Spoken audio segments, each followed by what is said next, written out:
ब्रह्ममुरारिसुरार्चितलिङ्गं निर्मलभासितशोभितलिङ्गम् जन्मज दुःखविनाशकलिङ्गं तत्प्रणमामि सदा शिवलिङ्गम् देवमुनिप्रवरार्चितलिङ्गं कामदहन करुणाकरलिङ्गम् रावणदर्पविनाशकलिङ्गं तत्प्रणमामि सदा शिवलिङ्गम्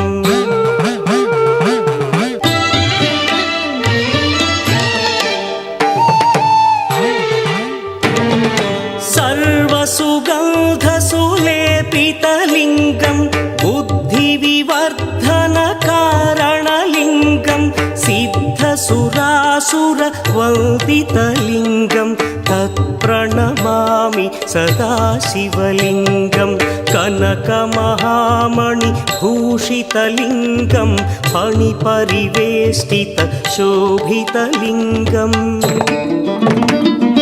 दक्षसुयज्ञविनाशकलिङ्गं तत्प्रणमामि सदा शिवलिङ्गम् कुङ्कुमचन्दनलेपितलिङ्गं पङ्कजहार सुशोभितलिङ्गम् सञ्चितपापविनाशकलिङ्गं तत्प्रणमामि सदा शिवलिङ्गम्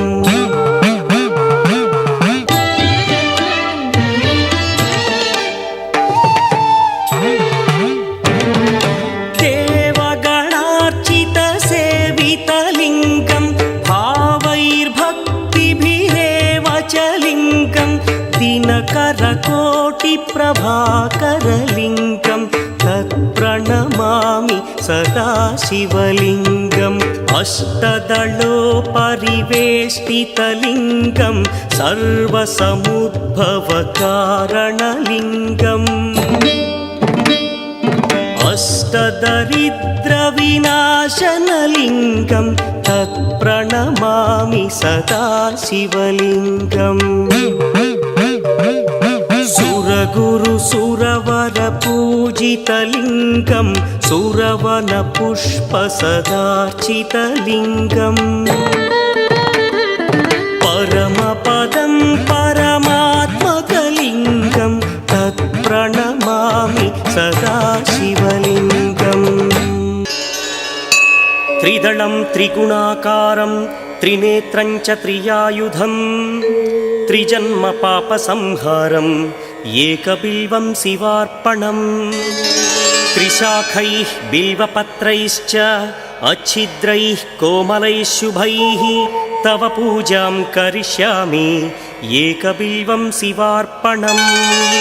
कोटिकन्या महादानं तिलपर्वतकोटयः काञ्चनं शैलदानेन एकबिल्वं शिवार्पणम् काशीक्षेत्रनिवासं च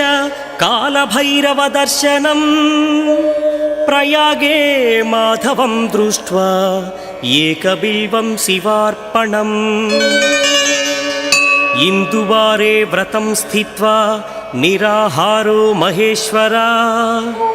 नक्तं हौष्यामि देवेश एकबिल्वं शिवार्पणम् रामलिङ्गप्रतिष्ठा च वैवाहिककृतं तथा तटाकादि च सन्तानम् एकबिल्वं शिवार्पणम् अखण्डबिल्वपत्रं च आयुतं शिवपूजनं कृतं नाम सहस्रेण एकबिल्वं शिवार्पणम्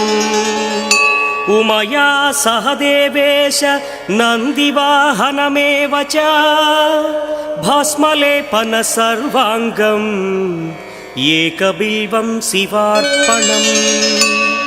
सालग्रामेषु विप्राणां तटाकं दशकूपयो यज्ञकोटिसहस्रस्य एकबिल्वं शिवार्पणम् दन्तिकोटिसहस्रेषु अश्वमेधशतक्रतौ कोटिकन्या महादानम् एकबिल्वं शिवार्पणम् बिल्वानां दर्शनं पुण्यं स्पर्शनं पापनाशनम् अघोरपापसंहारम् एकबिल्वं शिवार्पणम् सहस्रवेदपाठेषु ब्रह्मस्थापनमुच्यते अनेकव्रतकोटीनाम् एकबिल्वं शिवार्पणम् अन्नदानसहस्रेषु सहस्रोपनयनं तथा अनेकजन्मपापानि एकबिल्वं शिवार्पणम् बिल्वाष्टकमिदं पुण्यं यः पठेच्छिवसन्निधौ शिवलोकमवाप्नोति एकबिल्वं शिवार्पणम् प्रभुं प्राणनाथं विभुं विश्वनाथं जगन्नाथनाथं सदानन्दभाजम् भवद्भव्यभूतेश्वरं भूतनाथं शिवं शङ्करं शम्भुमीशानमीडे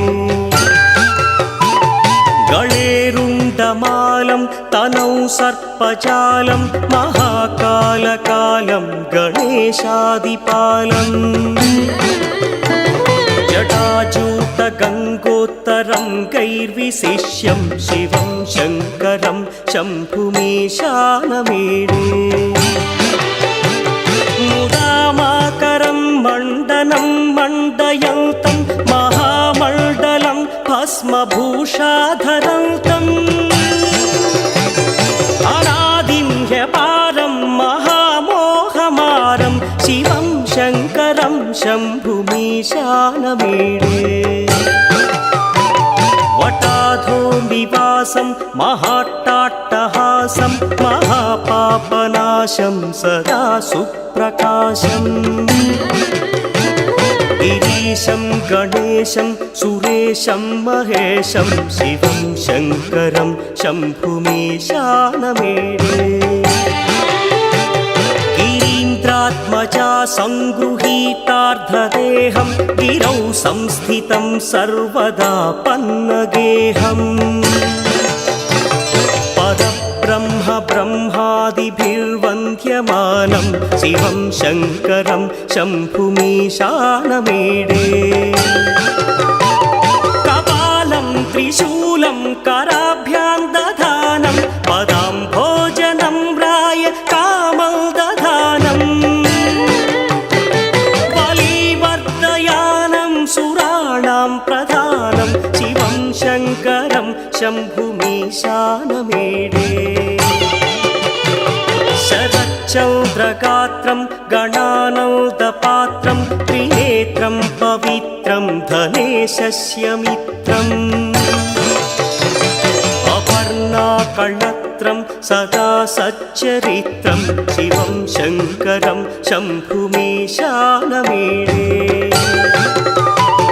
हरं सर्पहारं चिताभूविहारं भवं वेदसारं सदा निर्विकारम् श्मशाने वसन्तं मनोजं दहन्तं शिवं शङ्करं शम्भुमीशानमीडे स्वयं यः प्रभाते नरः शूलपाणे पठे स्तोत्ररत्नं त्विह प्राप्य रत्नम् सुपुत्रं सुधान्यं सुमित्रं कणत्रं विचित्रैः समाराध्य मोक्षं प्रयाति।